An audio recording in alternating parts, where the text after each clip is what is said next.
Hello student, ये physics की problem है आईआईटी जेई की।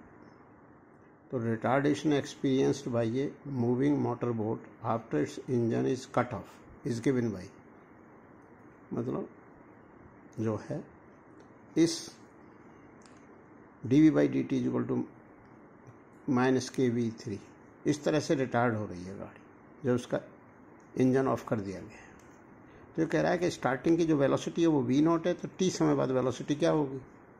तो एक्चुअल में dv by d t retardation दे रखा है और रिटार्डेशन वेलोसिटी का फंक्शन है।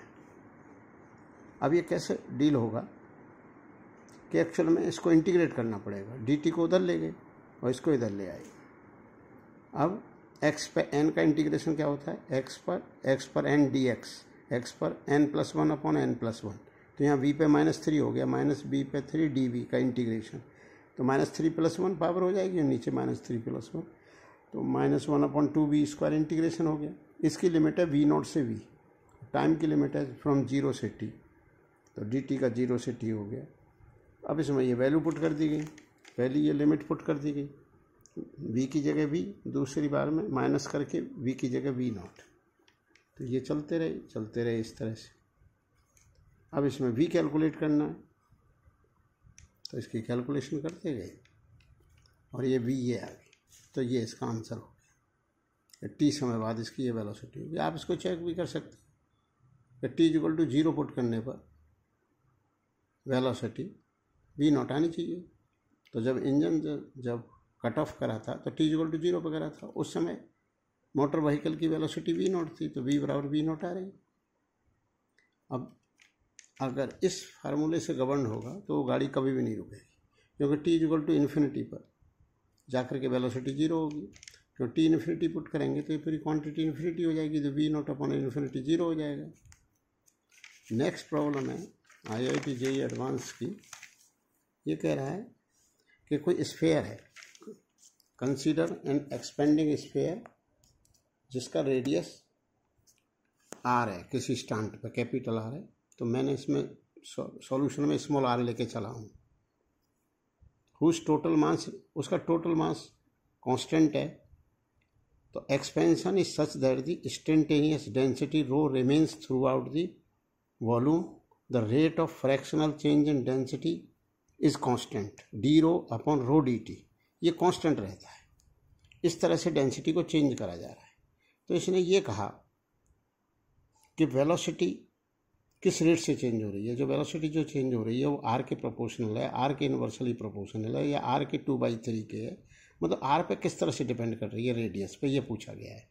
अगर उसकी डेंसिटी का जो फ्रैक्शनल चेंज है, फ्रैक्शनल चेंज d/ρ/dt, ये फ्रैक्शनल चेंज हो गया क्योंकि डेंसिटी रो है, उसमें चेंज d/ρ है, तो d/ρ divide by dt per unit time किस तरह से चेंज हो रही है, वो कांस्टेंट है। वो कांस्टेंट कुछ भी वैल्यू होगी कोई भी। तो ये कह रहा है कि रेडियस जो है, उसकी जो वेलोसिटी है, जो स्फीयर है जिसका r रेडियस है, तो वो जो सरफेस पे पॉइंट है उसकी वेलोसिटी किस तरह से चेंज हो रही है, r का कैसा फंक्शन है। तो अपने इसने दिया है कि मास इज कांस्टेंट, तो मास क्या होगा स्फीयर का, वॉल्यूम इनटू डेंसिटी बराबर k। अब इसमें r और ρ दोनों वेरिएबल हैं, तो हम इसको डिफ्रेंशिएट कर देंगे, और डिफ्रेंशिएट में वो प्रोडक्ट रूल लगेगा। 4/3 तो कांस्टेंट है, तो r3ρ, तो r3 का डिफरेंशियल करेंगे इंटू d/ρ/dt, फिर रो का करेंगे इंटू r3 का डिफरेंशियल, तो प्रोडक्ट रूल से कर दिया। 4/3 ρ लिया तो 3r² dr/dt हो गया, विद रेस्पेक्ट टू टाइम करना है।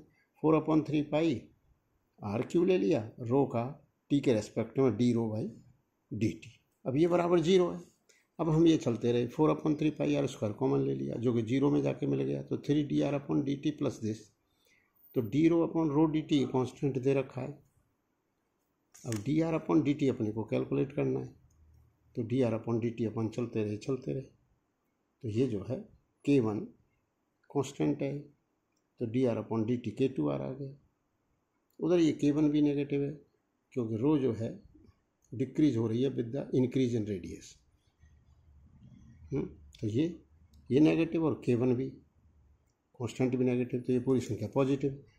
3 कांस्टेंट है, K1 कांस्टेंट है, तो जो रेडियस चेंज हो रहा है वो dr/dt के चेंज, मतलब रेडियस के चेंज होने की रेट रेडियस के ही प्रोपोर्शनल है। तो dr/dt वेलोसिटी है। तो इसने यही पूछा था कि जो स्फीयर है उसके सरफेस के जो पॉइंट की जो वेलोसिटी है वो रेडियस पे कैसे डिपेंड कर रही है, वो रेडियस के प्रोपोर्शनल है। तो इसमें जो इम्पोर्टेंट बात है वो ये है कि वॉल्यूम इनटू डेंसिटी कांस्टेंट दे रखा है, फिर इसको डिफरेंशिएट करा गया है, फिर इसमें ये चीज़ दे रखी है d/ρ/dt कांस्टेंट। तो d/ρ/dt, रो यहाँ से अपन डिवाइड कर देंगे इसको, पहले तो प्रोडक्ट रूल से इसको डिफरेंशिएट कर दिया गया, फिर रो से डिवाइड कर दिया गया, तो d/ρ/dt को k लिख दिया, तो ये चीज़ आ गई।